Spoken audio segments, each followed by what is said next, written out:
fuck it. Let's see if this works now. I have no idea. Maybe we'll go live. Maybe we won't. I have no idea. Hopefully this will fucking go on. If it does, that means it's a good thing. Holy shit, there it is.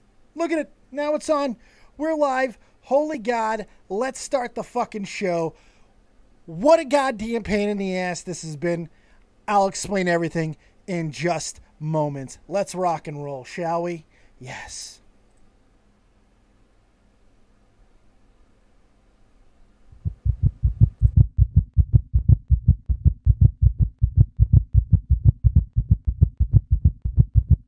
Warning.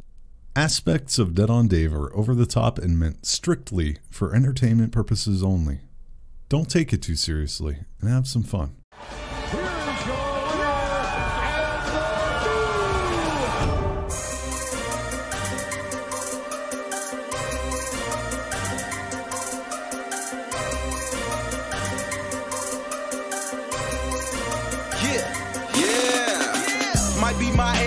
But ain't nobody stopping me. That's how I go when you pay for the shows. You study that pimp biology. It is, in fact, your boy Dead on Dave, and after some doing, we figured it out. I hope.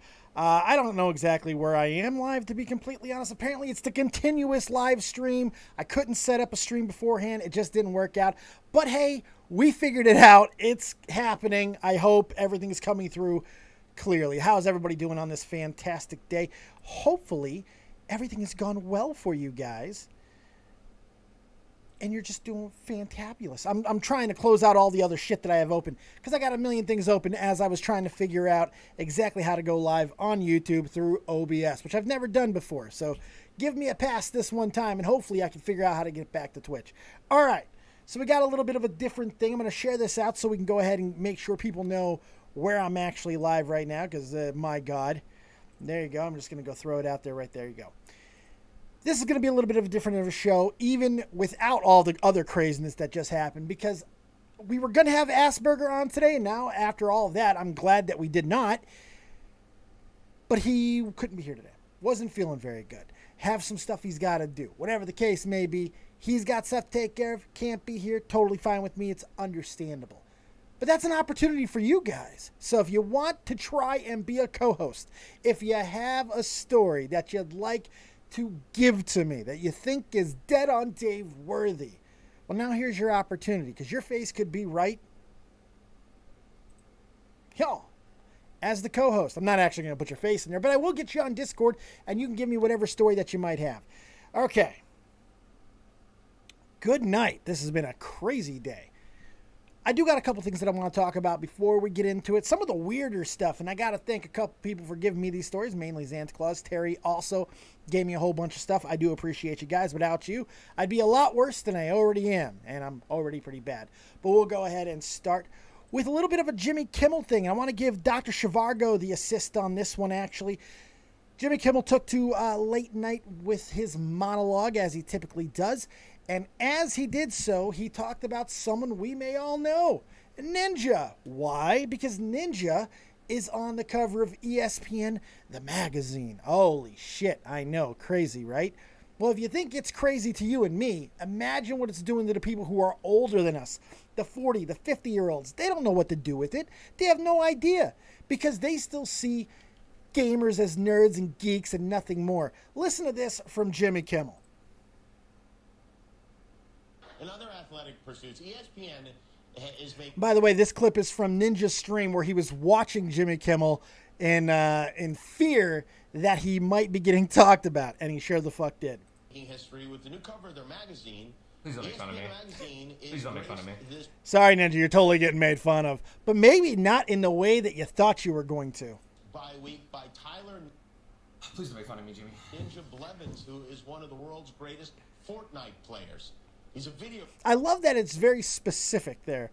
Fortnite players, completely disregarding the fact that Ninja has been grinding on Twitch for a goddamn decade, playing numerous games. Of course, that all gets ignored because it's not going to fit the narrative. Listen to this. Video gamer. This is the first time a video game player has been on the cover of a major sports magazine. Incredible. Some people consider this guy, Ninja, to be an athlete because he streams for up to 12 hours a day, and I guess has a lot of physical dexterity. And if that... What a fucking simple way of putting it. It's just an undermining, belittling way to talk about something that he doesn't fucking understand. Unbelievable. That's true. Congratulations, masturbating teams. You're going to the Olympics. Congratulations, masturbating teams. You're going to the Olympics. He goes on, though. Watch. He shows just exactly what type of a fucking boomer he is. And I hate, by the way, that boomer is now a fucking word.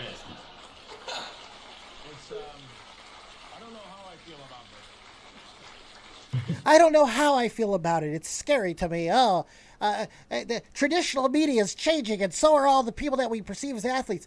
Motherfuckers, life has changed. The times have changed. If you do not know exactly what's going on in the entertainment world of esports, you have no idea. They don't look like me anymore. Gamers don't look like this guy any longer. They don't look like me. They look like athletes. Most of them treat their bodies as athletes do. But yet, we have to deal with this continued fucking attack. And that's what it is. The joke being what it is, a bad joke by Jimmy Kimmel, that's notwithstanding. There's meaning behind it. Because they are fucking petrified at shit like this. They're terrified because they're already losing fucking ground. That's why all the late night hosts has to go so political all the fucking time, because they're striving so hard to keep that demographic that they've had at late night, the older demographic. And the only way they can do that is with anger and fear, and they do that constantly. Yes, they do it with humor, but it is goddamn fear-mongering and political mongering, to say the fucking least. And it's consistent. It's consistent. It's constant. And that's the entire crux of what you see from these late night fucking hosts who are freaking the fuck out as ad revenue and stuff is going to social media sites, going to Twitch, going to YouTube. It's taking money out of their pocket, and they know they're eventually going to lose the war. And the last thing they want to do is validate any of this. Now, Jimmy could have said a whole lot of different things and actually been fair to Ninja in this. And I'm glad that Ninja laughed it off. That's a good thing that he laughed it off. Good for Ninja. You know, don't get salty. It's the worst thing you can do is be salty. But the reality is, it's a belittling thing to make sure that nobody takes anybody in the industry seriously. It doesn't matter that these guys are no longer living in basements, that these guys are becoming some of the most wealthy athletes, entertainers, whatever the fucking case. They're in there. They're in those conversations now. Ninja, last year, he made more money than I guarantee a lot of motherfuckers that are playing professional sports do. And he entertained just as much people, just as many people, if not more. He's selling out stadiums where actual athletic competitions are being played. Now, I don't know if anybody here has ever gone and tried to stream for long periods of time or tried to do these type of things. But let me tell you, it's not as easy as just being a fat shit. Why do you think that I have so much trouble being fucking consistent? Because I'm crippled and I'm in a terrible, terrible condition.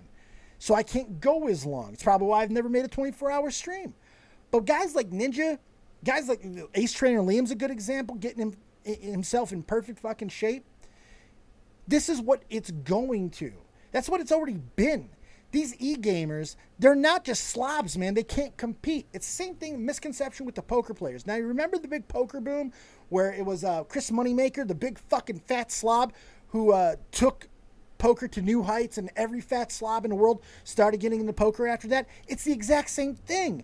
Because after the boom started, all these younger fucking kids with good builds, with good physiques, they realized they can get into this. And they could outlast a lot of the fat shits that can't possibly do it. It changed the game. And a lot of the old guys had to be phased out, or even had to just adjust and become one of them. Start working out. Phil Ivey's a very, very good example of this. He trains like fucking Tiger Woods. I want to say there was a time where he was like in the same training regimen as Tiger Woods, as other athletes.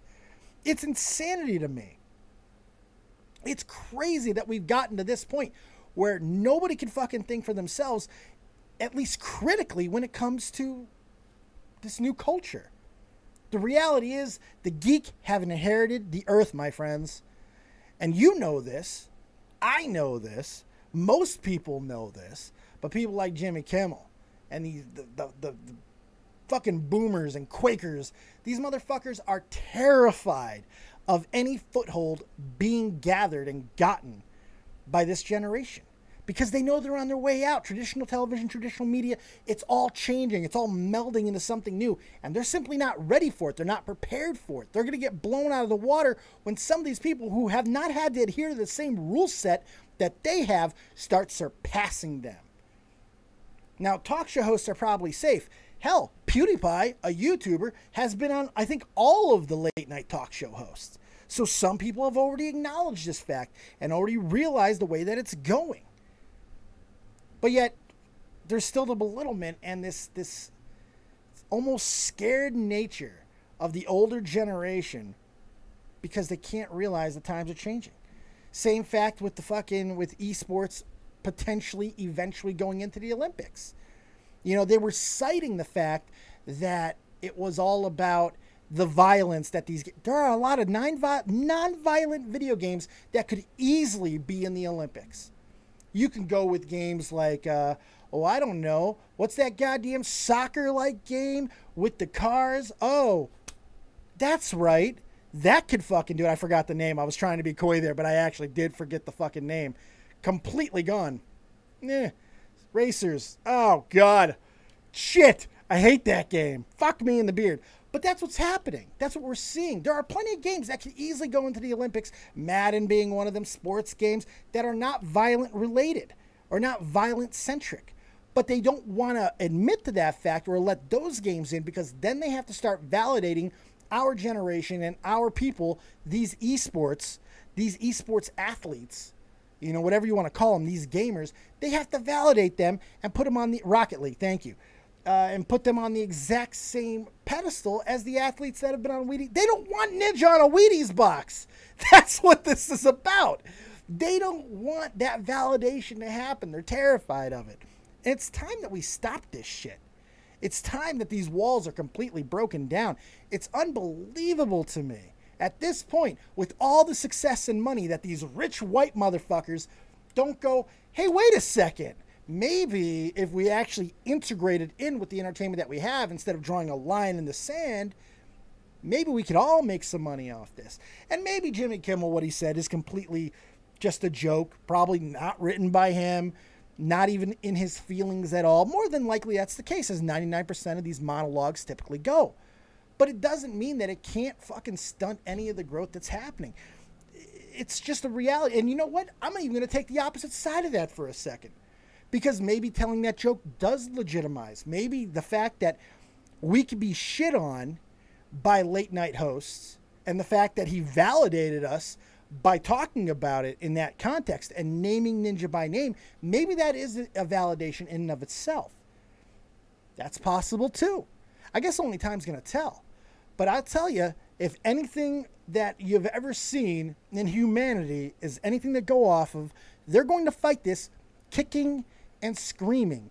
Every good idea that's scary to the main demographic, whatever that case may be, whether it's segregation, you know, and reintegration to the white population back in the 30s, 40s, 50s, 60s, and all that good shit, whether it's accepting of new sports in the Olympics like we've seen in the past, you know, golf being in, then golf being out, baseball being in, baseball being out, whatever the case may be, you're always going to have a pushback of what the status quo is and what the new tide is representing.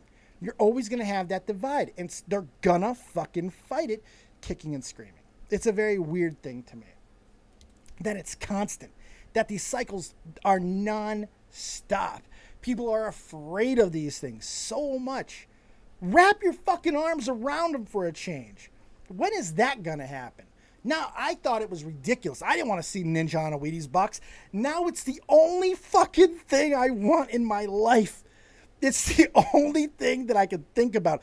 I want that skinny, colored hair motherfucker on a Wheaties box.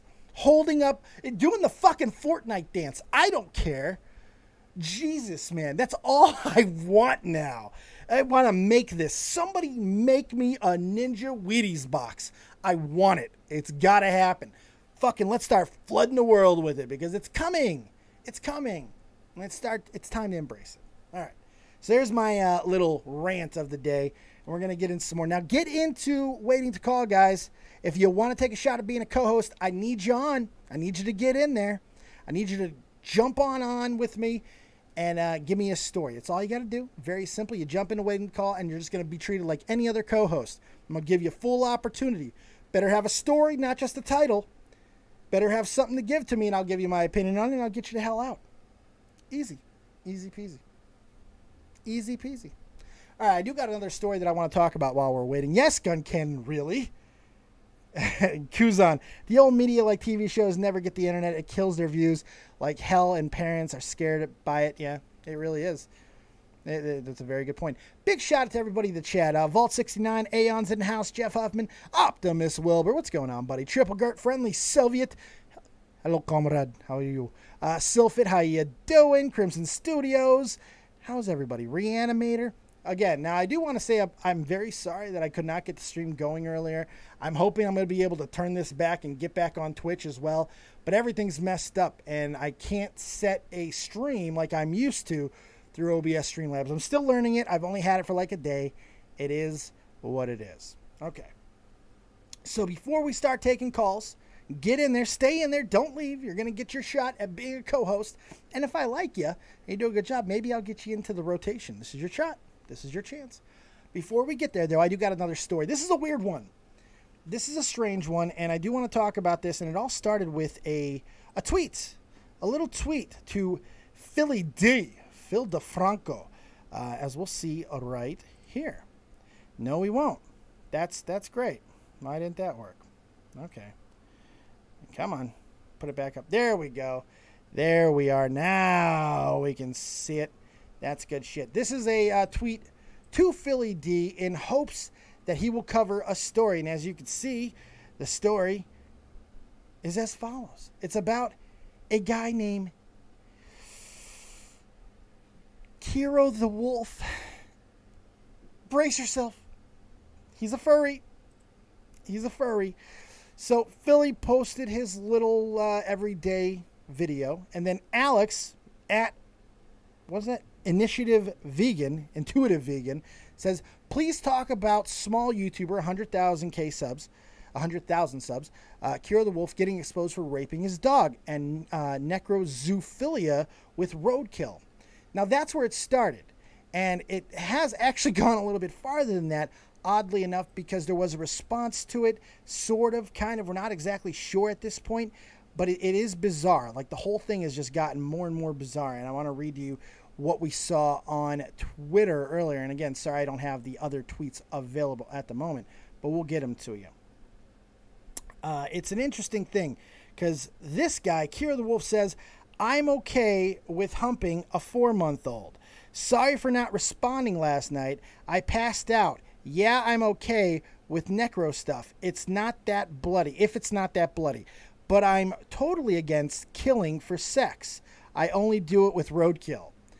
Now, he has come out and said that he has been hacked and he has denied all these allegations, but we've looked into it a little bit and it gets a little bit more interesting because apparently he has high level, like military grade security, like incredibly tight security. So the likelihood of being hacked is not a possibility, more than likely. But not only that, apparently, he's had shit taken down, his Twitter taken down, he's had some shit taken down that may have had images that actually depicted him doing it. Now, we haven't been able to find them to this point, but we're hearing it go around that there is a lot that is actually, there's proof of this. Now, a lot of it's been removed, so we're still looking for it. So right now, treat this only as allegations and a potential story that will be built off going forward. But this is disgusting. This is absolutely gross. It is fucked up. Like, I don't get this one. I hope that this is one of those fake stories that has no traction, that it can be proven without a shadow of doubt that the whole thing was made up. I'm hoping this is Bigfoot. This is Loch Ness. This is all of that type of shit, because this is the type of stuff that we have to worry about as a community. You might not think we do, but the reality is this is a guy in the smaller section of YouTube. Now, the bigger guys get all the attention, but the smaller people, when they start doing shit like this, if they get exposed, that could actually have a little bit more wheels in motion. Because then we lose the excuse, well, it's just happening at the top, and the rest of us are getting fucked. If it's happening, and we know shit like this, not necessarily this disgusting and gross is happening on YouTube. We know that there are a lot of people who are doing illegal things, sexual things, incredibly inappropriate things all over that constantly gets ignored and doesn't even get picked up by terms of services most of the time because it doesn't really matter. Now, it's a fucked up thing for us in particular because if we start seeing it get coverage, like if Philly D does cover it and it gets traction, and you know the news media will fucking pick this up and run with it like crazy because it's an insane story. And that could affect us. Regulations are coming. I've been telling you guys this for a long time. And I believe that it is on the fucking way sooner rather than later. Maybe within the next 5 years the way shit's going. But these type of situations is only going to exacerbate that and make it happen faster. So right now, we're going to treat it as there's nothing to it. We're going to treat it as it's just an absolute laugh and nothing more. That's all we can at this point. That's all we know it to be. Oh, well. Well, that's interesting. All the dislikes disappeared. Real McCoy, it's YouTube. Who gives a fuck? You should give a fuck. If you care about the platform, I give a fuck because this is part of my livelihood. You should care. Why is it flippant just because it's fucking YouTube? That makes no sense. That's actually a terrible attitude to have. Terrible attitude to have. Everybody should be giving shit about this because it's not just a divided section anymore. We are becoming the media. We are becoming the influential force. That's why Jimmy Kimmel's going to take shots at people like Ninja. That's why they're going to try and invalidate a really cool accomplishment like becoming the first ever esports gamer to be on the cover of ESPN the magazine. You absolutely should be giving a fuck about this, especially when it's this disgusting. When it's just this gross.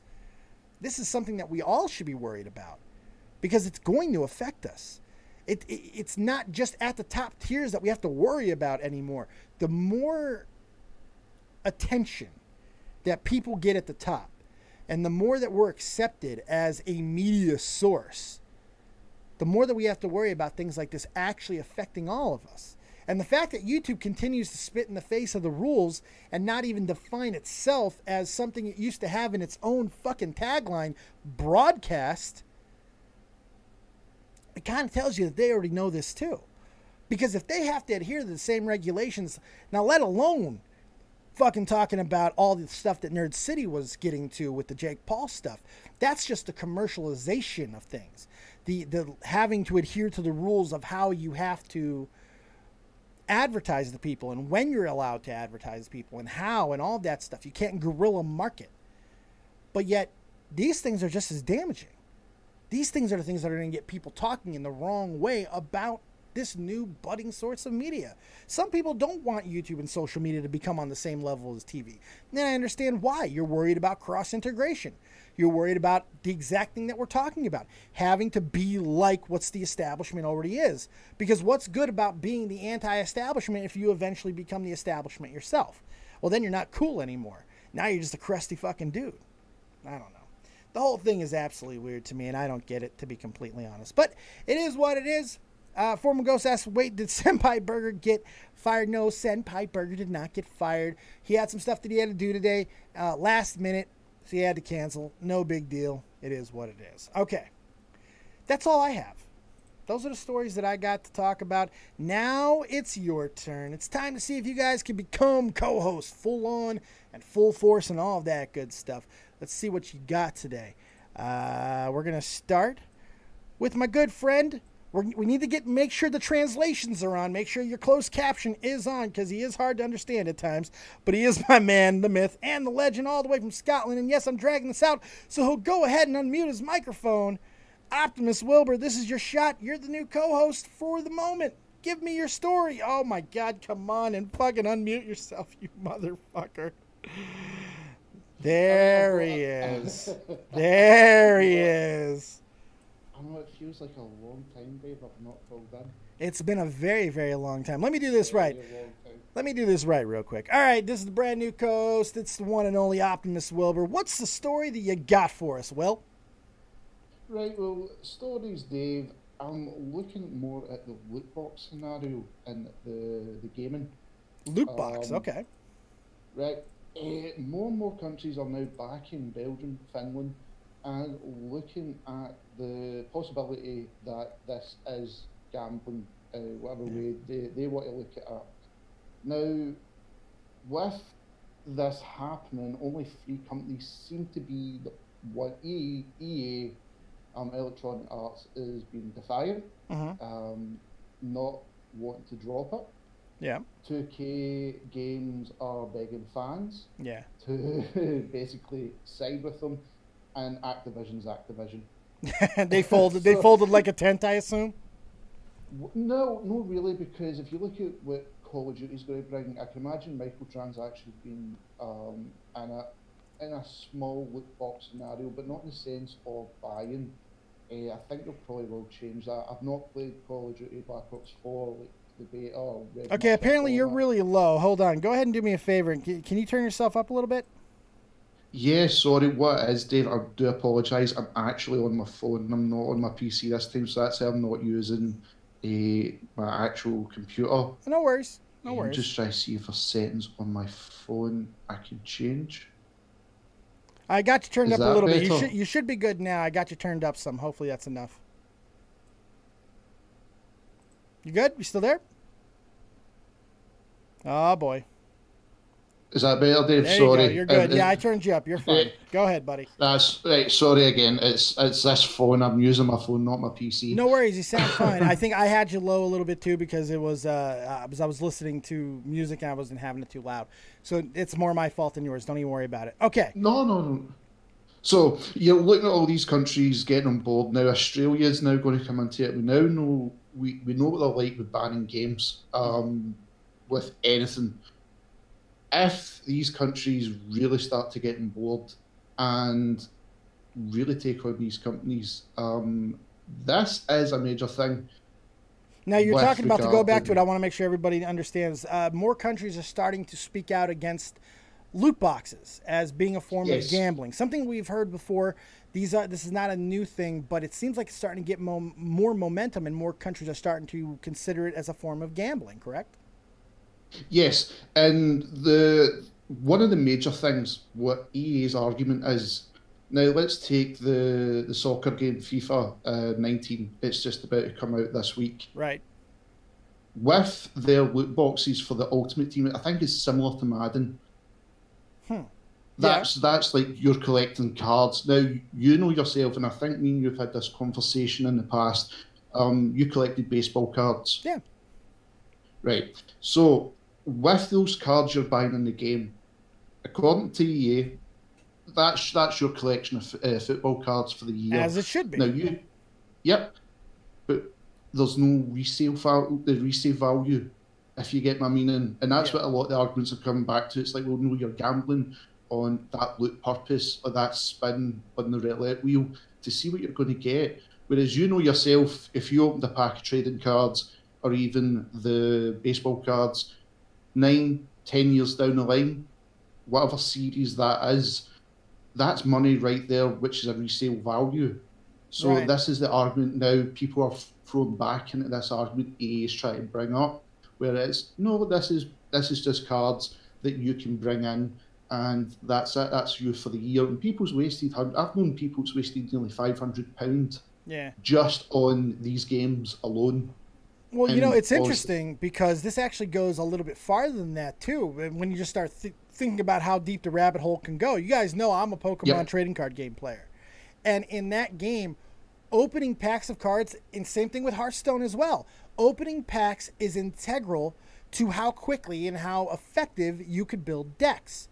Now, that is the exact same thing, because in a lot of these cases you're spending actual money in Pokemon trading card game. You buy a pack of cards, you get a digital code, so you've actually spent money on an extra pack for digital codes basically, and you open that digitally. Now what you get is what you get. It's a treasure hunt. Now they have an economic system within the game that something like Hearthstone does not have, which allows you to take those cards, some of the big pools that you have, and put them on the open market and allow people to give you packs or other cards for the card that they want. I don't understand how this isn't going to affect that down the line, and I think that's the point. It's going to, but that's not gambling, you know, because that you can make a very clear analogy to how the collectibles market work. You know, people right now are going to auctions, and I think this happened just a few months ago where somebody paid, I think, $50,000 to open up a pack of cards from, I want to say, the 1930s or 1920s, with the chance of getting one of the most expensive cards in the history of baseball. And somebody actually pulled it. It was pretty damn cool. It was a rookie card of somebody. I can't remember the entire story. I did cover it on here, though, and it was pretty neat. There's nothing different there. That's the exact same situation. So I'm wondering, do you think that this is going to be something that actually does get traction? And so far, has anybody been held legally responsible for any of it? I think the way Belgium's basically banned it outright. They made Overwatch change their ways of doing their game with Activision. And I think, if I remember, CSGO... Make waffles, bitches! Yep. Make my waffles. Don't fuck with my games. Give me some waffles, motherfuckers. All right, go ahead. They're taking it very serious, and this is where people, other countries are joining in. Now, my personal opinion, I just don't buy them. That's just me. I wouldn't give the money for loot boxes. But do you feel it's a form of gambling, though, like on the same par as like Las Vegas? Obviously, you are gambling. You're putting money with a chance of getting something. It is a gamble what you're doing. But is it gambling, and should it be held to the same standards as like placing a bet at the track?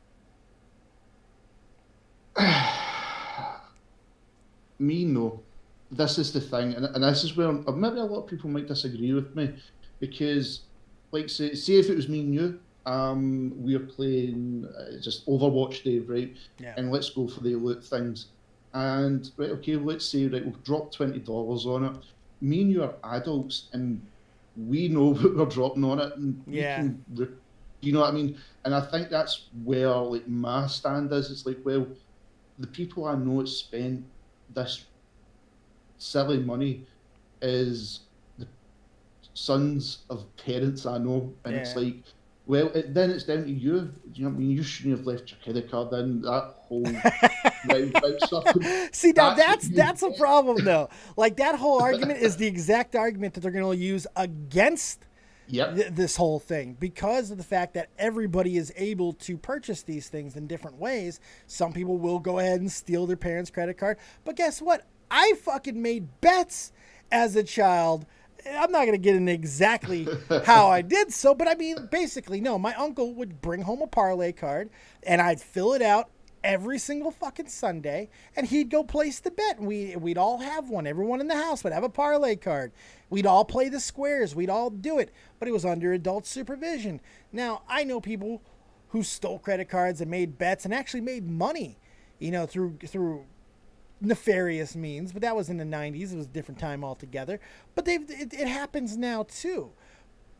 But I don't know if regulation should full on encompass everything. But you know what? I kind of have to go the other way on this because of the story that we started with.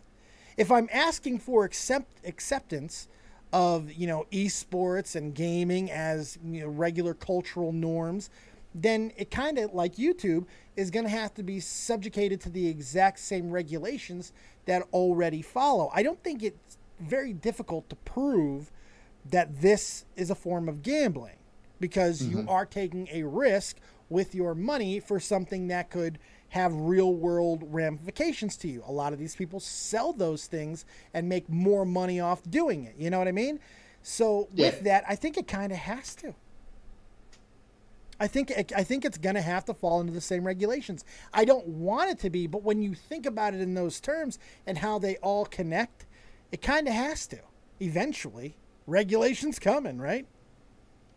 It's one of those things, yeah, it looks like it probably will. And that's the scary side. And like what you're talking about as well, gaming has been put under like the microscope the last while. Right. And with you're talking hit me with your Texas accent. They're complaining in the chat.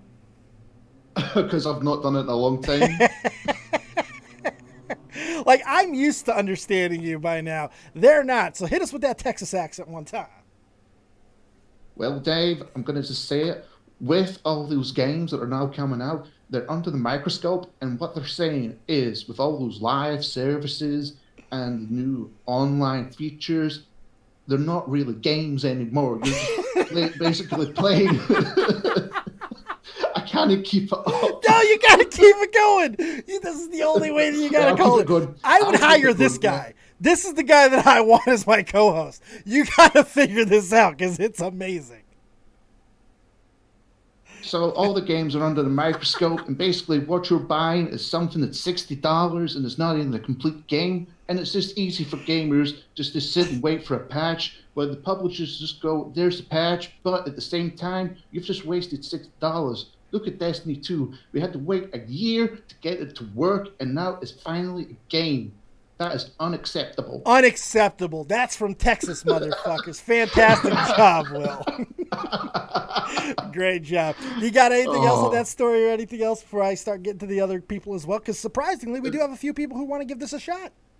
No, Dave. Let's get more people in. It's happy to be speaking to you again, my friend. Happy to be back, seeing you and seeing everybody back on. Yeah. It's brilliant to be back as well. Glad to have you back, my friend, and welcome to the party, Richter. See you later, buddy. Thank you, Dave. Well, see you at the party, Richter. Good guy. Check him out, man. He's doing his things. Optimus Wilbur. Make sure if you like the Transformers and you want to see a big guy talk about fucking Transformers, Will's your guy, all right? Let's see. Who else was up in here? Let's go to... I'm probably going to regret this. Mr. Cake Dragon Man. You're the new co-host of Dead on Dave Live. What do you got for us? It really has been a while. How have you been, Dave? I'm alive, brother. I'm alive. All right. Very glad. My apologies. I had to turn off the fucking shit. You're good. Well, since I'm going to be the co-host for right now, I have one thing that I have to talk about. All right. As some of you might know, I'm a boy who talks about cartoons.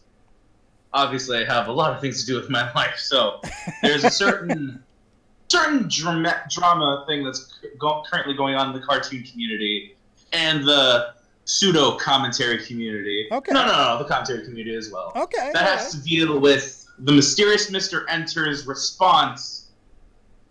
One of them being our good friend Turkey Tom. No, all right. First, I guess I don't know that particular animation. What is it called? It's Mr. Enter. The mysterious Mr. Enter is a YouTuber that a while ago he tried to do this Kickstarter called Growing Around. Okay. Essentially what it was supposed to be this show for kids that were kind of taking the roles of adults, and adults taking the roles. Now, Turkey Tom, being the good boy he is, did a review, not a review, but like kind of just looked at the Kickstarter and was shitting all over it. Mysterious Mr. Enter got super triggered because, as we know, Tom, he is a little bit edgy. Yeah, Tom could go a little hard sometimes. Yeah, this is true. Fucking hard. Every time he talks about the mysterious Mr. Enter, he does not. Listen, legends, kids. He does not go easy on you. If he was, he doesn't go easy on anyone. Yeah. Yeah, and Mr. Enter got super pissed off because he's usually he gets trolled on a lot. If you see his content, you'll probably know why. But I'm a fan of his. I like probably dorky, right? He's dorky, right? Dorky is. It's only not a bad term. A smidge to describe. Oh, okay. It's like listen, I like the mysterious Mr. Enter, but he definitely take criticism in my opinion. But that's the thing with Tom. It's like, in my opinion, when I see Tom roasting someone, it's like when YMS talks about a movie. You have to take it with a grain of salt, and he will shit on you. He will say the worst. Oh yeah. About you. Yes, he will. And that's what people need to understand. Absolutely. The problem that he basically had is that he was basically talking in this video where he defended himself. He was basically talking about every single person that was shitting on him. Because Mr. Enter also did some dumb shit when it comes to just talking about cartoons, and because he does reviews of cartoons, he's very successful in it, and I think he does a pretty decent job. We're getting in the chat that he's autistic. Is he autistic? Like actually autistic? He is. I'm autistic, but yeah. He is, and so is he's like legitimately. There's different levels of functioning, as you know, with autism. There's different levels. Is he high functioning? Is he lower functioning? Is he low hanging fruit that's very easy to fucking make fun of? Like, Well, all right, I can say it like this. He can function in society. Okay. I'm being very mean. I'm being very mean. You're not being. I don't think you're being all that mean yet. But no, look, because it's important to distinguish. I've known a lot of autistic people who, while be very, very functioning, cannot understand simple aspects of reality. Time being one of them, how to take a joke being another. It's important to know where they lie. Like you, I can tell. Yeah. You can understand those things. You know, you're not. Well, when it comes to people that joke around with me, I don't get it all the way, because I do think sometimes people make fun of me, because I will admit I'm a very easy target. Right. God's sakes, of course I'm an easy target. But basically what happened was Mr. Enter basically talked about all of the cartoon critics and all of the commentary people that were making fun of him. People are coming over and apologizing, and now, this could just be me, but the people that have apologized to the mysterious Mr. Enter, ones that I don't trust. Like, with Pan Pizza, here's the thing. Pan Pizza constantly makes fun of Mr. Enter on almost a day-to-day basis. Yeah. The thing is, because I'm actually going to get to a point. This is just going to be me shitting down on Pan Pizza's throat. I promise. Okay. Opinion, his apology seemed like more of a PR stunt. Because it was, more than likely. It was. Dave, after this, if you have time, because I know you're a very busy man. Oh, I'm not busy at all. No. Okay, after this, I'll send you the video, and then maybe you can do a story on it or whatever. Perhaps. Because it's very interesting. The entire thing is interesting. Well, I mean, if it's just a situation where you have somebody who's, like, apologizing under those pretenses. And by the way, I'm not fully shitting on anybody who does that. I don't like when people apologize for things that they shouldn't, but we've seen in the past, especially with the autism thing, it could get a steamroll behind it. Definitely. And it could fuck people up. People forget that Tommy NC 2010 and that entire situation is why Tommy even met Keemstar. It's the whole catalyst for why we got involved with that Catch 33, Baited, Keemstar, Clown. All of it fucking results from that one interaction with Tommy NC 2010 because somebody shit on him. You know what I mean? Yeah, no, definitely. If anything, this is good mostly for Mr. Enter because he's getting so much exposure because of it. Animator, cartoon reviewer, anyone that's in the commentary community is pretty much going over, apologizing. Some people that weren't even fucking involved in the goddamn bullshit that was going on, and other people that were the main cause and are just saying sorry in the comments. Yeah. In my opinion, you do it in PM. Or at least that's kind of how I see it. Yeah. If you do it in the comments, hey, I'm sorry that I made fun of you. Like, bitch! Right. Bitch, Pizza Boy, the fuck are you talking about? Because when when you see it publicly, the first thing you're going to think about is that it's just a PR move. Yeah, I agree with you on that. That is bullshit, and I'm just like, I'm the one person who is just like, no, I don't buy it. Right. Rebel Taxi's just, in my opinion, he's a dick. But all right. Here's the actual bullshit story. Basically, okay, wrap it up. Alright, so basically what's going on is Mr. Enter was talking shit about Turkey Tom and everybody that was involved with him getting trolled. And the main reason, the things that he said about Tom was that he was basically being a clone of Mars Reviews and Pan Pizza, that he could send Mars to jail for the shit he has told him. Oh my god. And everybody is now, or in the cartoon community, is basically going over to Tom, talking to him because of the fact that he was shit talking on the mysterious Mr. Enter. And in my opinion, I don't think that's what you should do in this situation.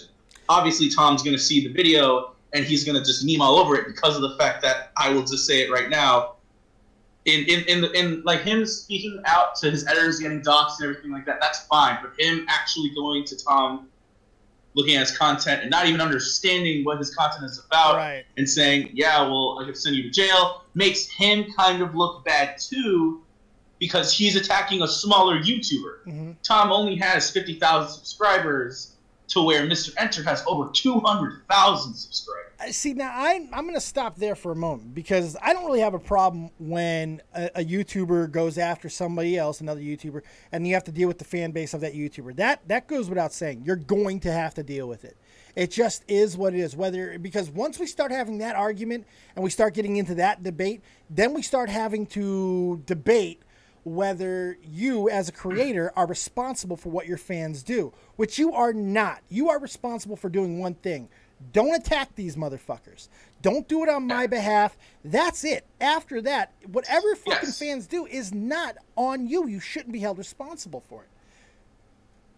I think everybody seems to forget. People are saying shit like Tom is sending his fans to go attack Enter, and Enter is doing the same thing, vice versa, but that's not the case at all. Only if we can see evidence of that. If we have evidence of that happening, we could see Tom telling his fan base, go fuck with these guys, and you have the other guy's fan base, you could see text of him saying, go fuck with him. If we don't have that, there's not much of a discussion in my book. Exactly. And I just think this whole thing has just spiraled out of control in the cartoon community. And in my opinion, it's shown a lot of people in the cartoon community being super fucking fake. Oh, yeah. At least that's what I think. Yeah. No, I could see that to an extent. I mean, look, people are going to get their fucking butt hurt. They're going to get their feelings hurt. Monkey Jones was just in the chat a moment ago, and I want to read what he said because it was actually really funny. But he deals with it all the fucking time. You know, I mean, like, Monkey is one of the most talented motherfuckers on the platform. He's also one of the most dark fucking individuals I've ever spoken with in my life. Monkey has made me cringe with some of the things that he has said a million times, but I've never once taken any of it seriously. Never once. Because it's Monkey, because he's fucking around with you, and you can get it in your mind that, oh, Monkey just said some dark shit. Yeah. Wait, it's Monkey. I know he's fucking with me. Right. And the funny thing is, it's like people only want to use that when it's convenient for them. Situation? Yeah, when it's convenient. You know, like, okay, now because it's offended me, he was being serious this time. You know, and that's kind of what's happening here. They're deciding that no matter what else Turkey Tom has done, they're looking at the entire fucking history of Turkey Tom's videos, and they're saying none of that matters because right now, what he's saying, this one's true. Well, you can't fucking do that. You can't arbitrarily say because now it's your guy that now it's not a joke anymore. Now it's not a meme, bro, because my feelings are hurt. That doesn't fucking work. That's victim mentality. I hate that shit. Yeah, here's the thing. I love Tom. His content is great, but there are things that I have disagreed with Tom in the past. Yeah. Wasn't right on this thing. He's a good example. Shit. I love him for it. He's a snarky little shit. Yeah, but I love him for it. Yeah. Like a good, like here's a situation that that happened a few weeks back. A person that I'm currently working for now, Manga Common, another commentating YouTube channel, looked at Tom's video. Good plug. It goes thread him. Fucking asshole. No, but this is your last little thread. Hurry up. Made a video about Tom. Tom saw the video. Tom responded in a decently respectful manner. The two of them had a chat, and then they squashed it like it was nothing. Tom let him keep the video up because of the fact that I was getting good views and everything. And Tom and Common are now like buddies. They're buddy. I think that's a good way to handle a situation like that. You know, it's interesting because Faye's saying a little bit different in the chat. She's saying that Tom is bringing up serious stuff in his vids and he did it in an exposed style. Now, that's an interesting point to bring up because is an exposed video where they're still making the same type of jokes that they would in a regular video, should that be held to a different standard? And I think it would be case by case. I think that's the only way that you can really go with it, is case by case. You look at the video and you decide and you determine for yourself whether or not he's being fucking mean-spirited, and sometimes an apology is warranted. And sometimes it's not, you know, and I think that's kind of where the whole fucking rule set goes out the window. You know, you look at each individual situation. Now, it's kind of funny because Faye's taking it a lot more seriously about at least from what Tom said. You seem to be kind of on the other side of it where it's just a meme, bro. It's kind of funny how those lines get divided so easily. And you because you also have autism, you actually have more of a reason to take offense to this and be upset on behalf of that motherfucker. And I'm not. And you're not. That's weird, right? Very weird. And like, I understand exactly what Faye's talking about. Sometimes when someone doesn't expose the video, it's definitely, it should be taken, well, I don't know if it should be taken seriously. But that's like the biggest problem I have with the commentary community, and really anybody who like speaks in these type of ways, and myself not fucking excluded from this. We only want to be taken seriously when we want to be. You know, it's like, I have this problem with a lot of people in the commentary community, because they talk and everything's jokes and laughs, and we're doing it for views and laughs and jokes and blah, blah, blah, blah, blah. But every so often, we like to fucking make a difference with some of the things that we say. We want people, like when we're trying to expose somebody or we're talking about somebody, and you go out of your way to do the research and show why this person is doing the wrong thing or whatever, you want actual results. And because of that, I've always had the mindset that if you can take that and be acceptable of that, that your words are going to have merit, well, then you kind of have to all the time, which almost kills this form of media. It kills it. It destroys it, because most of what people say 90% of the time on here, it's undefensible. It's indefensible. You can't defend it. They're awful, repugnant shit, but they're jokes. Except for when they're not supposed to be. It's so ambiguous. That's the thing it's just confusing a lot of the time. Yeah. And I think a lot of people in the commentary community need to differ from serious topics. If you want to do a serious topic, in my opinion, if you want to do more serious stuff, make a secondary channel and then just have the jokes and the memes in the first channel. Right. That's one way of going, but it's still going to represent you. You know, like even if it happens, let's say I start another channel, right? And I say something super fucking offensive and super critical, and it gets a whole lot of waves. When that gets covered by another source, they're not going to say, well, Dead on Dave 2 said, no, it's going to be Dead on Dave on his secondary channel. So it still represents you. And that's always a problem. It's like, where does that line stop? I guess that's why I fucking respect people like Monkey Jones so much, Nerd City, these guys, because they have an ability, and not everybody has this. I certainly fucking don't. That's why I stay out of a lot of the serious stuff for this reason. They have an ability to be as edgy as they want to be and get away with it, but still make points while being edgy. Some of the greatest comedians in the history of the world have that ability, and that's why they're so fucking great. Carlin had that ability, Pryor, Chappelle, Don Rickles. They have the ability to take the piss out of something but make you think while doing it. The problem is a lot of people don't have that ability. It just doesn't work. It's a weird thing. That's why I had to put the goddamn opening to this shit now. You know, I gotta make sure people don't take shit too fucking seriously. I'm just a fat guy. I'm a stupid idiot. The only thing I ever claim to be is fair, and that's the only thing I'll ever claim to try and be. Because I'm certainly not right. I mean, you're really not, but hey. I'm Dead on Dave for a reason, bitch. Get your fucking shit together, son. Anything else on this story, man? Really good story. Well, that's all I have to say about the situation. As usual, I'm very glad you're back, Dave. I haven't seen your content in a while. I'm glad to see you doing stuff again. Yeah, thank you, man. I appreciate it. Not a problem. All right, have a good one, buddy. See you. Good stuff. I'm going to kind of follow up on this for a second, then I'm going to get the other callers in. Guys, just hang out for a second. I'm going to follow up on this because I was actually going to be doing a different video together on this. I was thinking about making a full-on video about a gripe that I kind of have with the commentary community at the moment.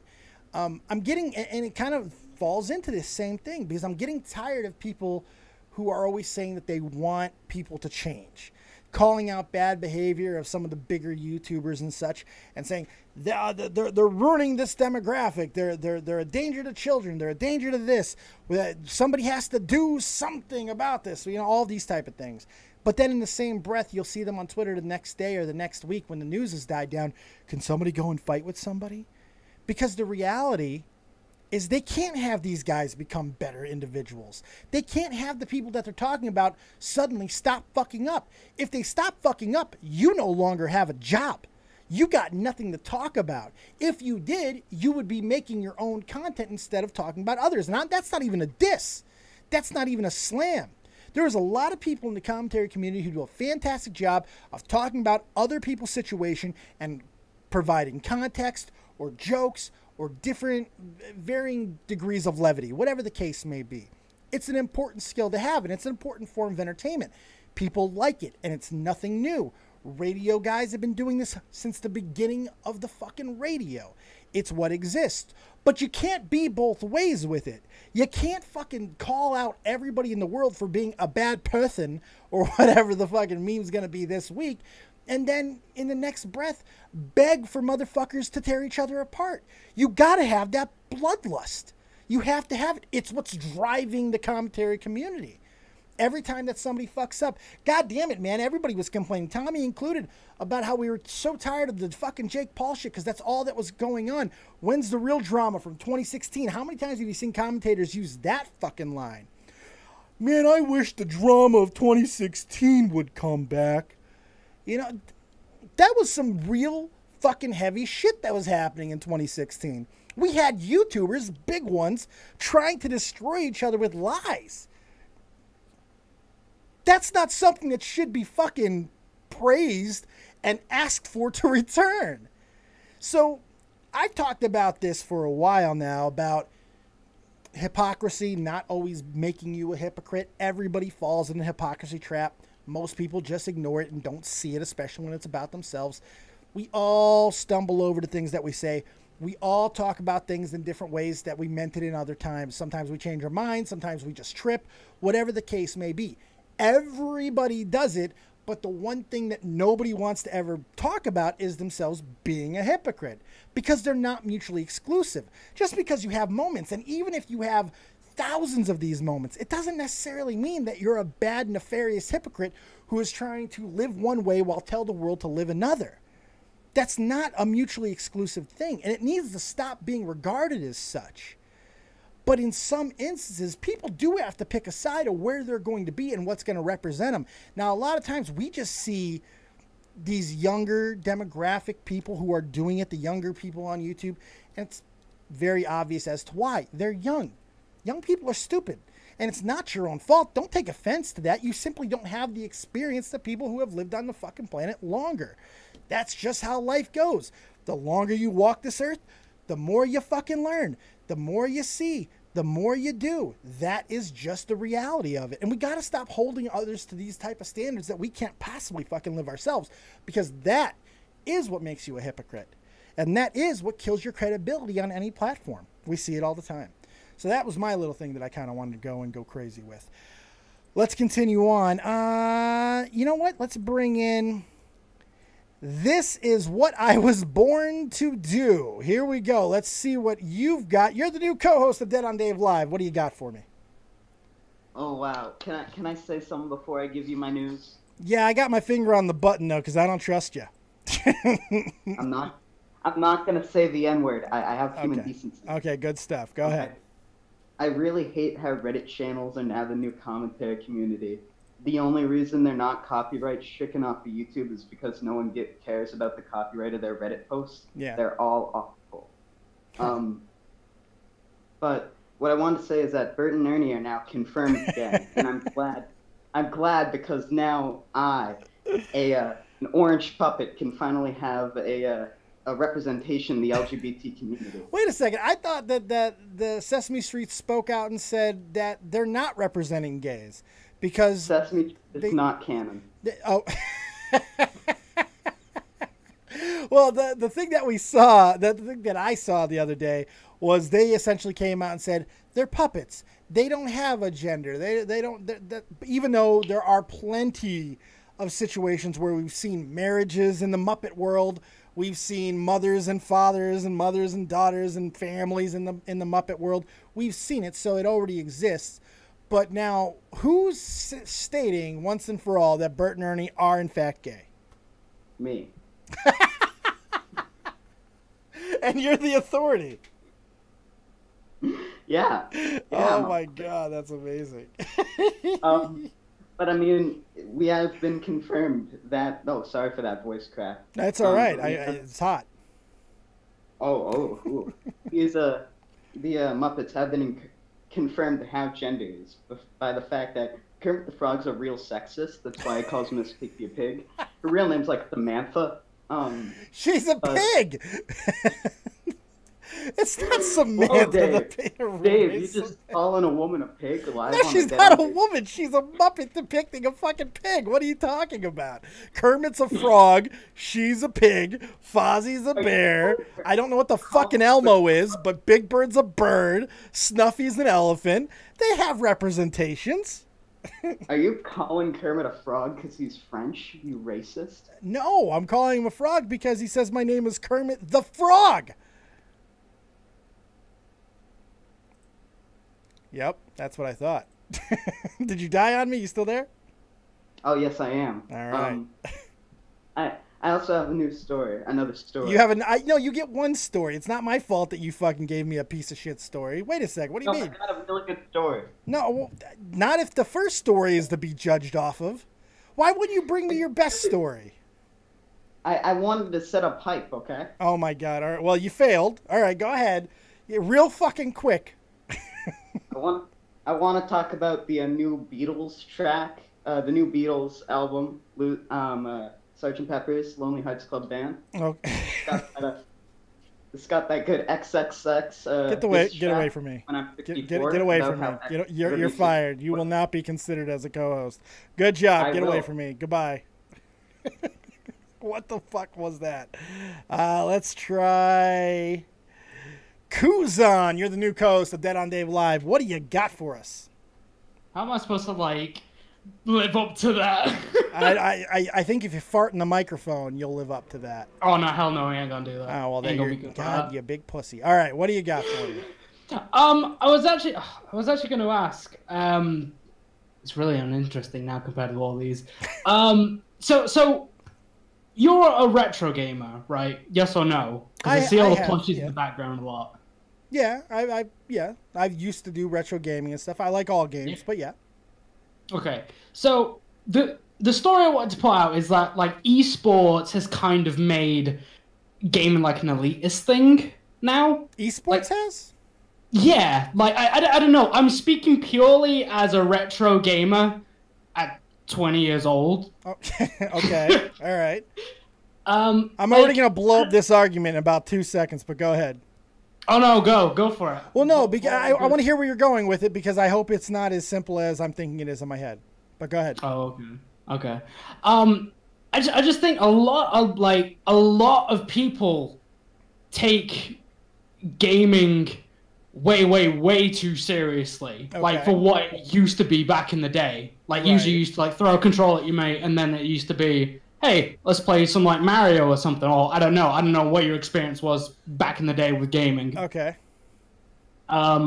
But like you have stuff like Fortnite now, which is getting all across the board, of course, all ages, and gaming is way different for like someone like my little brother or something like that, right? Who like play Fortnite and spend like 180 quid on skins on something you don't even need. Just let me get this straight. So you're upset at the fact that there is a new standard in gaming and people are, playing at a higher level? That's upsetting you?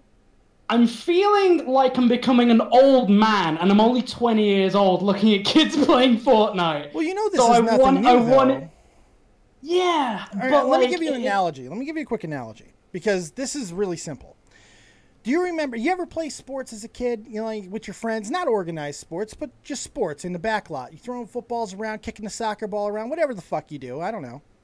Yeah. All right. It's not that big of a deal. It's you and your buddies playing, right? But you'll always have that one guy that is better than everybody else. The guy that that's going to go to the next level. The guy that, whether it's soccer, that is going to maybe make it one day, maybe he's already being scouted. I went to high school with a bunch of people who have made it to professional sports. So it's, a few, not a bunch, but a few. And that's where the divide is, because while it's just a game with you and your buddies, when I'm in my room and I'm playing, fucking Tetris or whatever back in the day, Mario Kart, throwing my fucking controller across the room, all that type of shit. While that was happening, there was an arcade stuff that was going on. There were people who were battling each other for top score, for top prize money at an elite level. It just wasn't being talked about because we didn't have social media. We didn't have anything that we do now. But now, just like in regular sports, when somebody goes to that next level, it becomes a business. It becomes an entity. These esport gamers, they're playing for prize money. They're playing for prestige. And they're also playing for their own brands, because the more that they do, the more that they dominate, the more that they entertain, like in Dr. Disrespect's case, who's also an elite gamer, but he's entertaining as a character as he does it, and an old man, which I can totally fucking respect, because I think he is my age. That's cool. You know, it's a different thing altogether, because it is a business then. It's not just you have to treat it as such, because you're protecting it, because that's what your money is. So yeah, no, I don't have a problem with it, to be honest, because that's how it's always been. It's like that with anything, from chess all the way to fucking Olympics level fucking competition. It is just how the world works. When you're not very good at something, or there's not a lot of stakes, it's fun and you can have the tantrums and it's not a big deal, because you don't have a brand or anything to protect. Your reputation means shit at that point, because you're still developing. But once you're established, or once you're going for that dream, then you have to conduct yourself differently, because there's money, ego, fucking prestige, more money involved. It all comes down to money. It does, and I'm okay with that. Yeah. Because it is a form of entertainment. Just like I'm okay with NFL players getting paid tens of millions of dollars to play a game. We're all watching it and putting lots of money into it, buying jerseys, tickets, whatever the case may be, subscription packages that cost 200 fucking bucks, whatever. There's a major money in it, and now gaming is in the exact same level. You know, whether it be Twitch streams where hundreds of thousands of people are watching and then seeing advertisements and subscribing, or whatever the case may be, or esports eventually going to the Olympics. You know, I mean, the fact is, Ninja is on the cover of the latest ESPN the magazine. It's a different level. So that's where I would counter. It's good representation, right. For video games, definitely.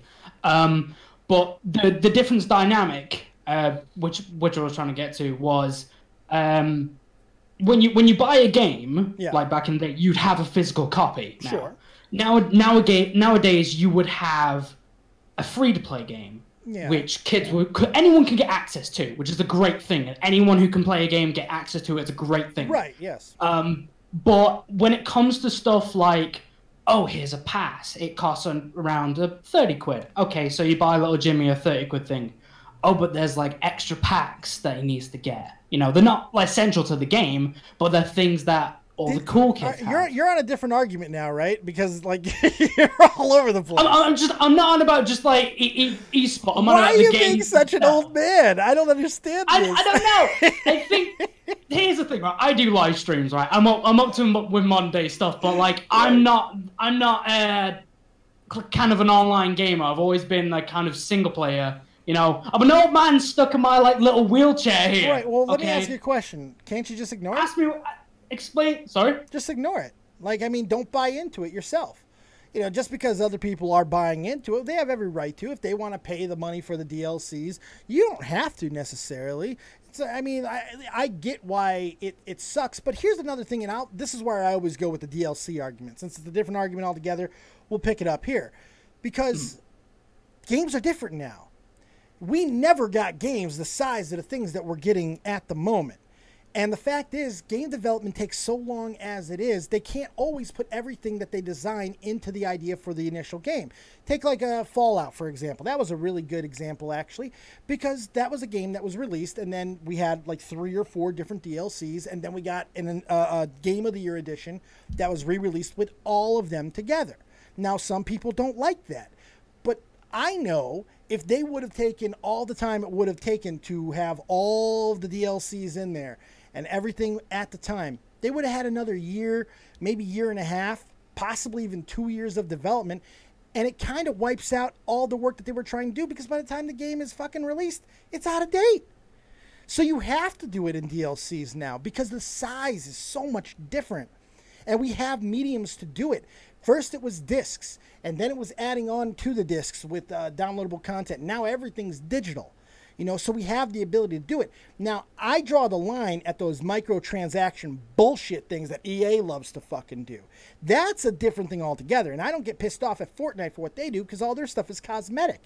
You know, you're buying stuff for cosmetic purposes, really. You're not really buying anything that's going to give you an advantage in the game. I'm okay with that. But I don't like some of the things that EA has done where they're gouging people for abilities to be better in the game quicker. That's wrong to me. Are you happy with how 2K are handling the WWE games? I stopped playing them, so no.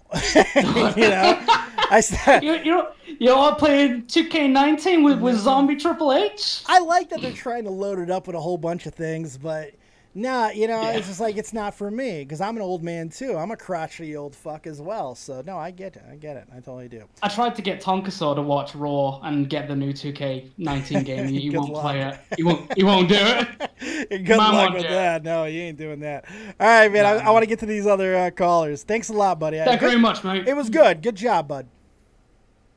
Man, good stuff. Kuzan, everyone. Kuzan. I don't think he's getting the job. Here's somebody that everybody's been waiting to get on. The one and only, the former co-host. She's been an actual co-host. Are you actually auditioning? I didn't think Aeon auditioned. What's going on? Well, no, you were asking for stories. I just thought you'd find a news article came out about, I think like yesterday, about how if you put an octopus in a container filled with ecstasy and then put it in another container with an octopus that wasn't exposed, the exposed octopus wants to be social and will hug the other octopus. So what does that mean exactly? I mean, basically what it means is that octopi are very similar to humans. When they get on ecstasy, they just want to feel other people. Well, I'm going to have to respond with a duh. I mean, we're talking about a drug that alters something, whatever is ingesting it. It doesn't work on ants or bees, but it does work on octopi. All right, so there is some actual interesting biological things that can be learned from that. So basically what you're saying is we need to start roofing the entire animal kingdom and see what reacts. Is that what you're saying? Yeah, I mean, like, there was that one experiment where they gave a dolphin LSD and then gave the woman he was with LSD because they're trying to teach the dolphin to speak, but the progress wasn't going well. Right. So they gave the dolphin LSD. Did the dolphin speak? No, it never did. And then the program got shut down after the LSD. I wonder why. Holy fuck, that's amazing. That's amazing. That's a good story. I like that. Aeon, that might be the best story we've gotten today. That's really sad. It is more of a representation on everyone else. What are you doing? Why? What is happening right now? What do you mean what's happening right now? You're hate fucking the microphone. What is happening? Oh, sorry. I dropped it. I'm holding it in my hand. It's kind of funny. Zanta Claws, he did tell me, actually Terry sent me this story. Terry Snow Queen sent me the story about lobsters in, I want to say, Maryland, that are being doped up by a restaurant that then kills them, but they're being given injections of marijuana, essentially, fucking cannabis, whatever. And they're saying, this is humane. We're dulling the senses, so it doesn't hurt as much. That's crazy. The other thing I've heard about with lobsters recently was that PETA, there was, I guess, like a truck filled with a fuck ton of lobsters in Brunswick. Like, there was a crash and all those lobsters died. So PETA is, like, trying to get a memorial tombstone up. Yeah. To commemorate the loss of those lobsters. Oh, God, fucking help and us Maine, all. Rejected their request. That's funny. Oh, my God. That's another stupid thing about animals that I know about. That's a pretty good story. That's pretty funny, too. Good Lord. You got anything else for me, Miss Aeon? No, that was it. I just want to talk about animals on ecstasy and LSD. Who doesn't? I don't blame you. Good Lord. Thank you, Aeon. I appreciate you. You're welcome. Bye-bye. All right, now look, I'm going to ask for a strange request. Now, don't take this the wrong way. I'm not trying to get anybody to donate or anything like that, but I am kind of working with all of this new shit, and I got a weird message. I'm not sure I'm going to be able to get donations, so here's what I need. I need somebody, and I will send you $1 immediately back. I don't give a fuck if only Twitch or PayPal or whatever is making any money off this. I don't give a fuck. I'll send it back to you. But can somebody test my donation for me? I know I could use the test link there, but I need to see if it comes into my actual account. All right, can somebody do that for me? And I will send you the $1 back. I don't give a shit. I just need to see if it's working. I greatly appreciate it. It would be a huge favor to me because then I know my shit isn't broken. Not trying to beg you for anything. I just need to know if my shit is working, okay? Thank you. And again, if you want your $1 back, I'll send you the fucking thing back. I don't have a problem there. All right, while we're waiting there, let's see what Wolf Girl has to offer. Apparently she had the exact same octopi story, but this is where we get to test your mettle, youngling. We get to see if you have what it takes because your story was taken. So hopefully you got something else. Congratulations, you're the brand new co-host of Dead on Dave Live. Give me this story. She did take my octopi Anastasity story, but fortunately I have backups. Good. I've been doing some research while you were doing your show about how the youth are kind of stupid, and I will admit I'm stupid, like some adults out here. Right. But here's the thing, though.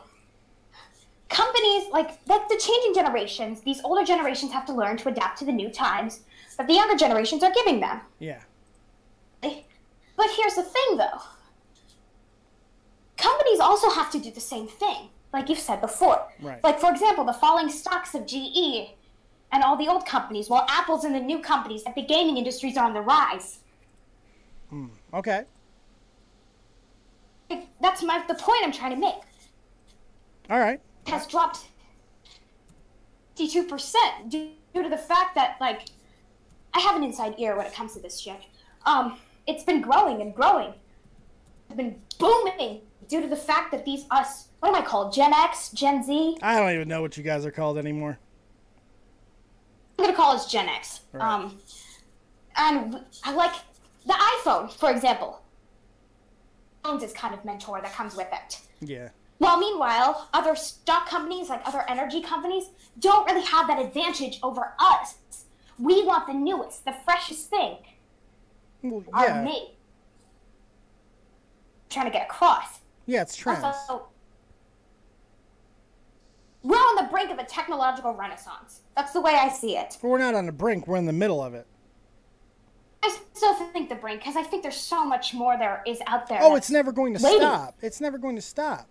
I mean, it never has. The one thing that's always constantly been is progress. From the Industrial Revolution till right now, the technological revolution. It's just more it's just more revolutions. I mean, that's just how humanity works. I think that's just an accepted nature of living longer.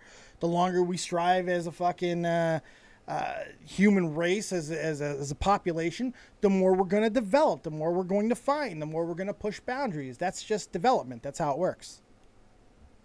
Humans afraid of the unknown. We as a race have been told to progress, and we've used this kind of mentality.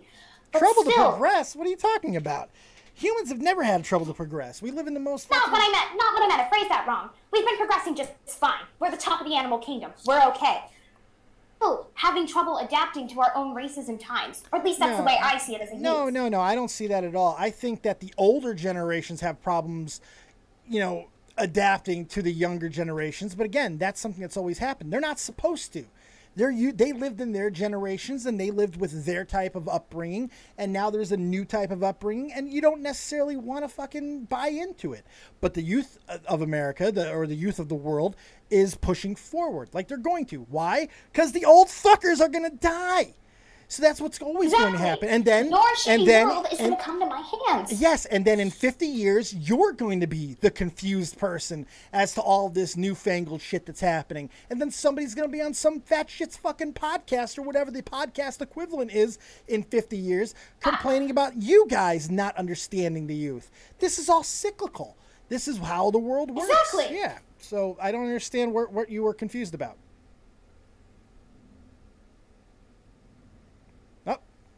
Dropped you. I don't know what happened. You okay? All right, Wolfie. Good story. I appreciate you. And have yourself a fantastic night. Good story. Good story. Good story. Let's bring in the Germinator. Someone I don't get to talk to nearly enough. What's going on, my germ? How you doing, pal? I'm doing good. And you? I'm better now that I get to hear you. Look at that sexy fucking voice. All right, you're the new co-host of Dead on Dave Live. What do you got? What's the story? oh, there's such much pressure. I don't know what to say. I don't know what to do. I don't know what to look. I don't know how to feed myself. No, seriously. I just want to talk to you because I know you're not going well the last day. But yeah, so a story. Well, Red Sox are the first and the best team in the MLB. So yes, they are. Of course, I'm gonna talk sports, you know, because it's me, right? Yeah. And just because I want your viewers to hear my big accent, French accent. Give me the story.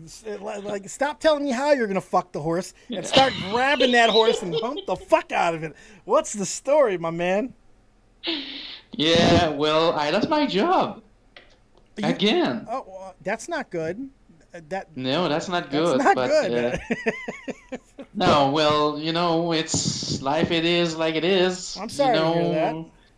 No, but the thing is, I don't. I'm gonna kick ass, or not kick ass, but lick your whatever.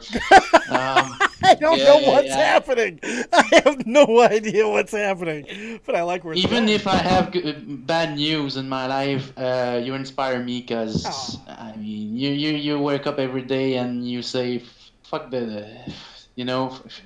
Right, yeah. Go to hell. That's what you got to do. Whatever's happened, whatever adversity you're facing, you got to get up and give it the finger and move the fuck on. Absolutely.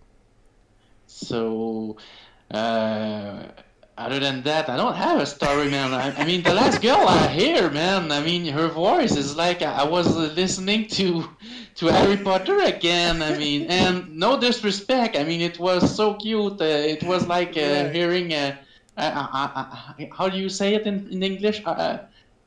Hermione in French, okay? Whatever. I don't know.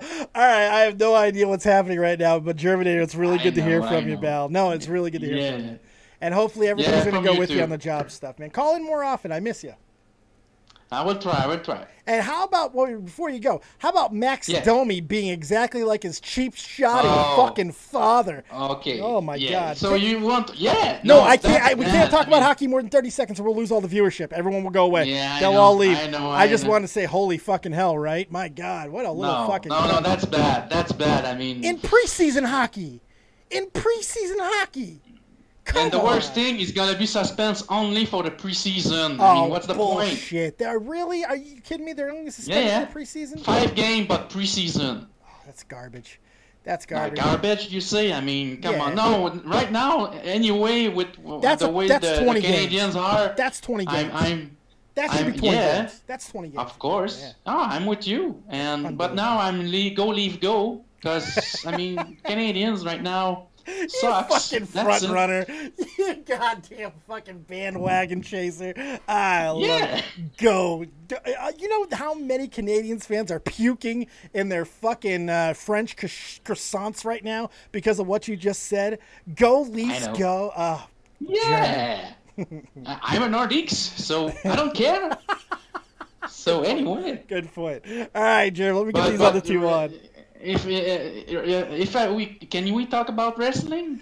No, because I got to get these other stories on. And I got to get these other people on there, and you wasted your story with no story. All right, okay. I want to say hello to Jeff Hoffman. It's been a long time since we talk, so. Don't worry, we'll get you on. We'll get you on next time I do wrestling. Okay, man. All right. All right, buddy. Take it easy. Bye. Good shit. I don't know what's happening anymore. Life is crazy. GunCannon, I'm saving you for the end. Fucking deal with it.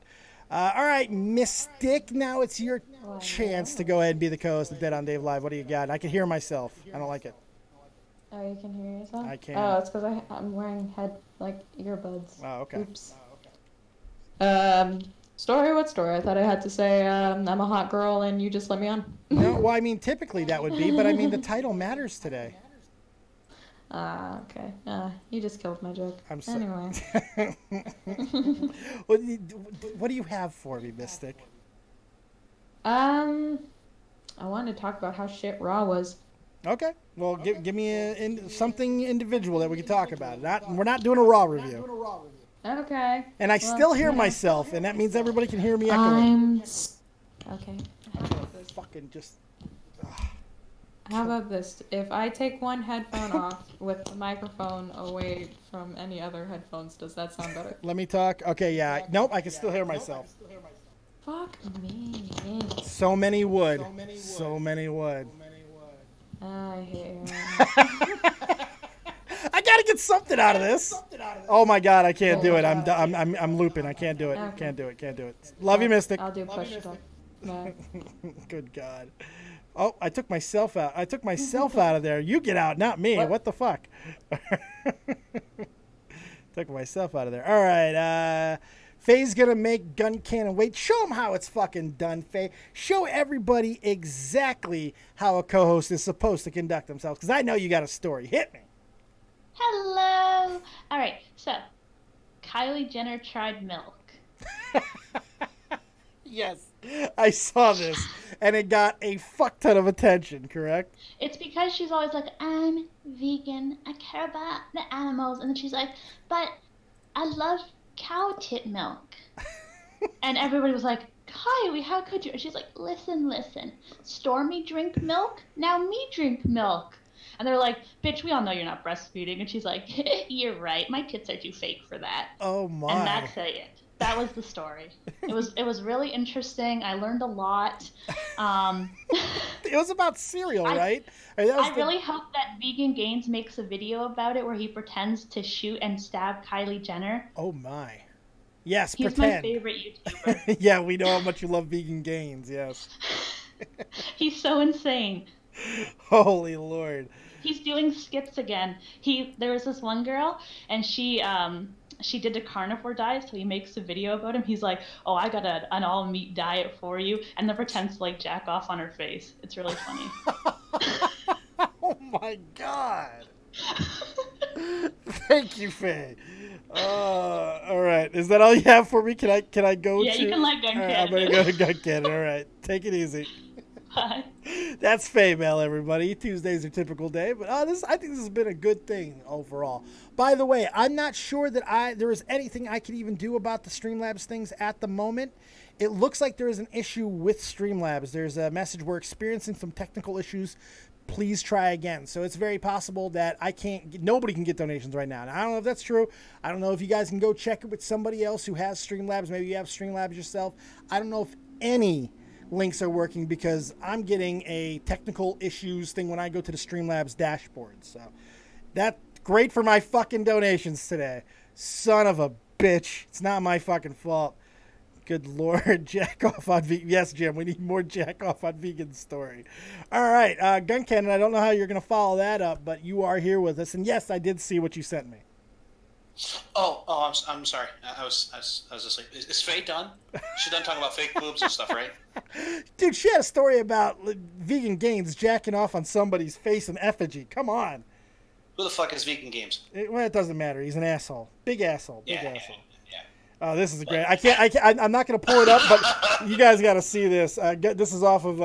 This is amazing. Look at that shit.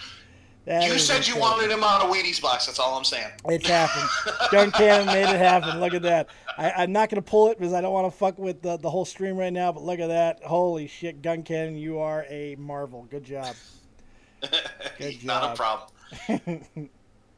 What do you got for us?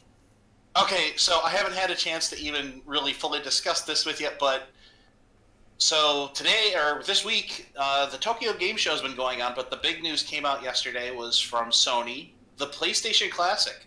Yes. A PlayStation Mini. Yeah. Coming out in December. Actually, the day that the original PlayStation was released 24 years ago. Really? 24 years ago. I like that. Did the NES and the SNES, well, did the NES and the SNES, the minis, did they have the same release date as their predecessors as well? I don't think so. So, all right, okay. They announced it. It's going to have an HDMI port on it, so all you people who like plugging that in to stream PlayStation games, you're going to be able to. 20 games. The games that they've said are coming out. So the only games they announced are Final Fantasy VII, huge, Jumping Flash, Ridge Racer Type 4, Tekken 3, great game, and Wild Arms. Wild Arms, that's the big one for me. You wouldn't think it would be, because I think it's Wild Arms 3, as a matter of fact. But the Final Fantasy VII, obviously, that goes without saying. But because of the fact that we're already getting that game on Xbox One as a remaster, you know what? Fuck it. I don't care. I don't care as much, at least. But Wild Arms, that is a big one for me. Because I lost countless hours to that fucking game. And being able, and I don't think there's been a remaster of it. I don't think there's ever been a re-release. It's a game that hasn't really gotten the love that I think it deserves. So this is going to be the crown for me, unless they, hopefully, you think we're going to get Resident Evil on that bitch? They better. I hope so. I mean, they are doing a high-def remake of Resident Evil 2. Yeah. That was actually one of the new trailers that came out, is Ada Wong is actually going to be in that remake. For the really? PlayStation 4. Oh, cool. Which it looks fucking gorgeous. Yeah.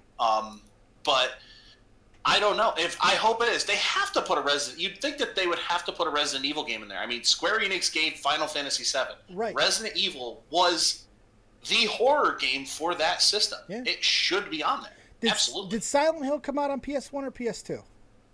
Oh. I want to say it came out on the PS1, right? The original PlayStation. I want to say that and Parasite Eve did. I know Parasite Eve 2 was on the PS2, but I want to say all three of those games were kind of all in the first iteration, but I'm not sure. And I also want Virtual Baseball. I want Virtual Baseball, the greatest baseball game ever made or that will ever be made.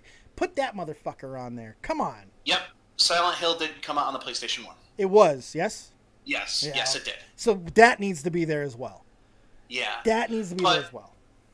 But I mean, $99 is the price for this system. That's awesome. the same. I think that's about the same price that it was for the NES and the SNES Mini. Yeah. My question is what's next? Like, is Microsoft going to take the jump at this and pull out an Xbox Mini? Yep. Eventually. I think it's going to go through the progression. I think it should. We're going to keep getting them in order. I think this is something that all the game manufacturers have had a meeting about. They've all talked to it. I don't think we're going to get anyone who's going to jump the line.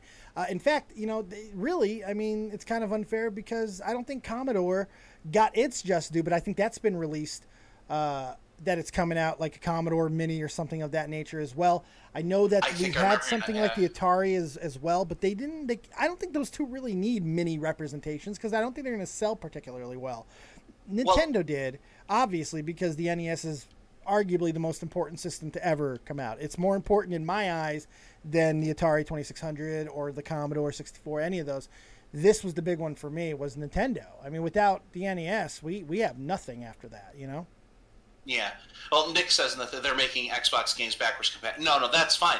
It's the nostalgia of, hey, we made this tiny, retro console kind of kick that's been going on recently. Well, yeah, because remember... I'm sorry, GunCannon. But remember, guys, a lot of the games that were released on the NES, I want to say that they were all available in the Virtual Console on the Wii and all those other fucking systems as well. So they've had representation of these games, but like GunCannon just said, it's that nostalgia of having a miniaturized version of the console that we loved so much growing up. That's the selling point. Go ahead, Gunny. Yeah. But my question, and this is kind of something I've been proposing, what's the most obscure system you would like to see come out like that? Neo Geo. I want a Neo Geo Mini and was already small. That's what I want. I want a Neo Geo. Give me a re-release of Sega's handheld. Oh, come on, man. Oh, the Game Gear. The Game Gear. Yes, give me a fucking nostalgic version of the Game Gear. I want it to look exactly like the original Game Gear, but I want the games to be preloaded. I want it to come out and look just the way it did. Doesn't even have to be a miniaturized version. That's what I want. Those are the ones that I'm begging for. I've got two. One's exceptionally obscure, and the other one, I swear to God, if it happens, I'm going to explode. The obscure one, the Atari Jaguar. Oh, the Jaguar. Oh, yeah, the ill-fated rehash. Yes. Yeah. Yes. I played a lot of games on there for the first time, and oh my God, I loved that system regardless of how absolutely garbage it was. I loved it. Do you remember what they tried to do to you? And we had to know that it was ill-fated because when your big title, when your big push is Pitfall, that's a problem. That was remember that was like that. God, They were like, here's what we'll do: we'll give them Pitfall, a new Pitfall for this thing, and that's what will sell the console. No, no, it won't. Yeah, I want the old Pitfall with the motherfucking alligators that barely open their fucking mouths right now. You jump on their faces. That's what I want. Give me that. That was amazing. Oh God, Reanimator said TurboGrafx 16. Hell yeah! You know that would be good. I wouldn't mind, and forgive me because I know we're going to get a lot of hate on this one, but I wouldn't mind miniaturized versions of two of the most hated consoles of all time, Sega Saturn and Sega CD.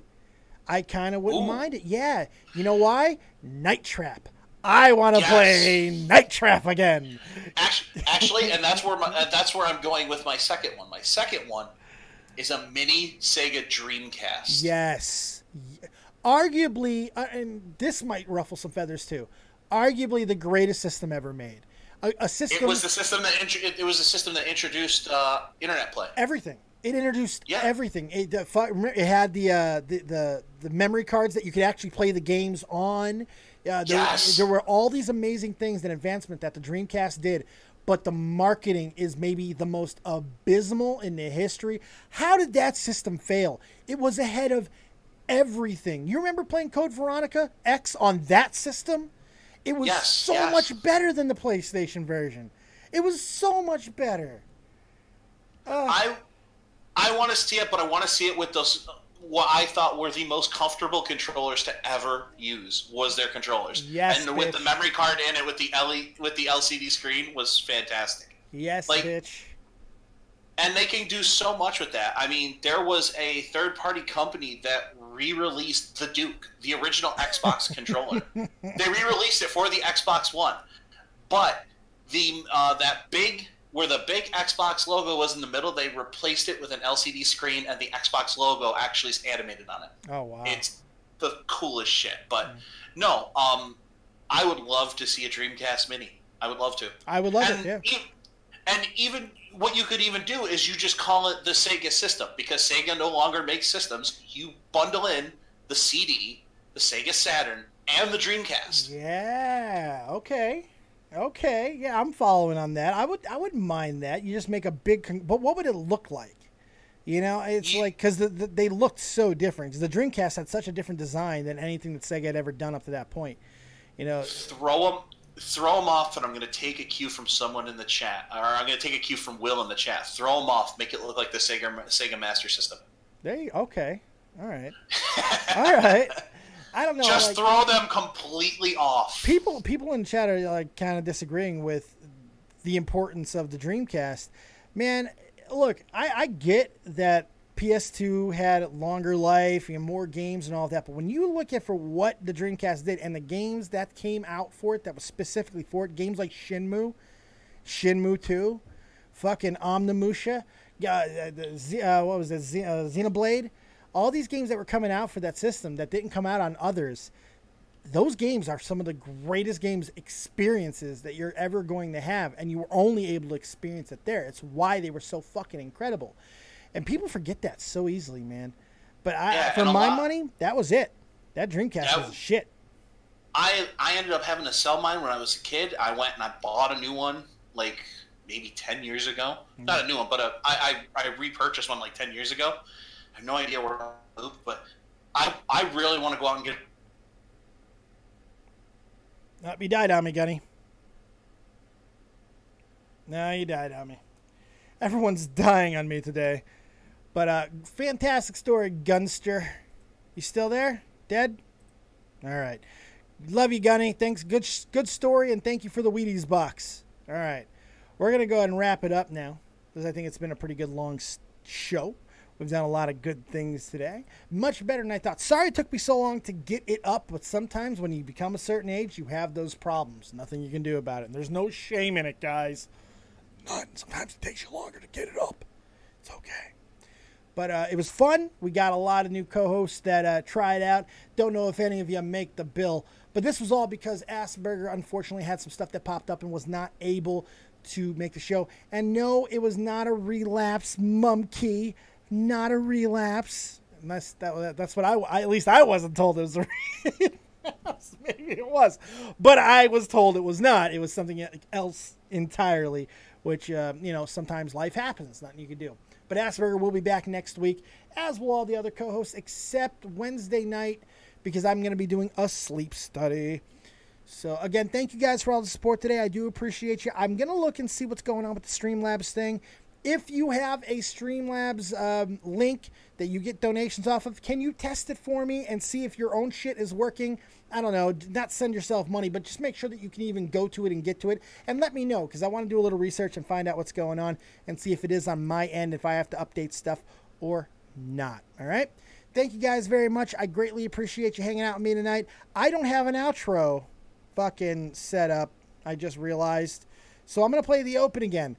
Thank you very much. Keep it copious. And remember, as always, if you don't have talent, have talented friends. I'll be back live on Twitch tomorrow. And tomorrow night, I believe Tobes will be doing his show, since we were not able to do it yesterday. See you guys then. Peace with chicken grease. Never in the Middle East. Palestinians hate the Jews. Jews hate the Palestinians. And don't go naked unless you're solo in the shower. Shout out Mr. Selby. I fucked it up this time, but it still stands. Peace.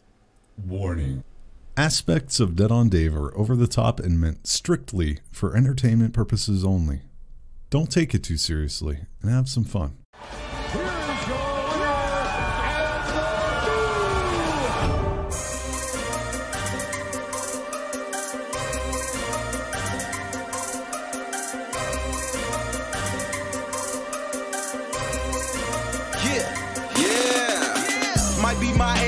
But ain't nobody stopping me. That's how I go when you pay for them shows and you study that pimp by